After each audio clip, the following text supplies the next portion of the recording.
24 আন্দোলনে আহত হয়েছেন, যাকে কোনো হসপিটালে চিকিৎসা দেওয়া হয় নাই। তিনি বিরুদ্ধে কথা বলতে গিয়ে একের পর এক নির্যাতনের শিকার হয়েছে। বাংলাদেশ গণ অধিকার পরিষদ এই রাজনৈতিক দল রাজপথ থেকে উঠে এসেছে, গড়ে উঠেছে।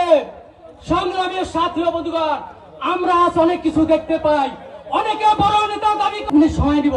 আপনারা জানেন আপনাদের কৃতি সন্তান আখতারুজ্জামান সম্রাট ভাই, আমি মনে করি এই সখীপুরবাসীকে সম্রাট ভাই আগামী দিনে আমরা মনে করি আজকে আমরা যে আছি, আমাদের লিডার আছে পিছনে যে এমপি পতনজাত বাংলাদেশ নিপাতকার সেই ছাত্র নেতা আপনার আমার জামান সম্রাট ভাই, এমন একজন সাহসী নেতা আমরা পেয়েছি, যার হাত ধরে এই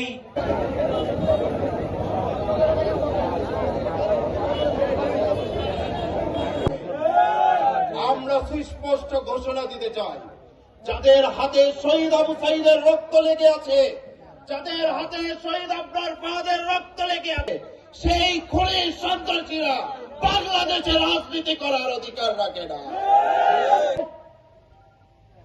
দীর্ঘ শ্রম সংগ্রাম করতেছে এবং আপনাদের আওয়ামী লীগ এই জুলাইয়ের গণ অভ্যুত্থানের মধ্যে দিয়ে একটি পরিত্যক্ত রাজনৈতিক দলে পরিণত হয়েছে। আওয়ামী লীগ একটি মরা লাশ, এই লাশকে নিয়ে টানাটানি করে লাভ হবে না।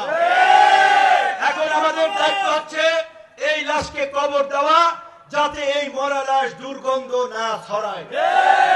আজকে আপনারা দেখেছেন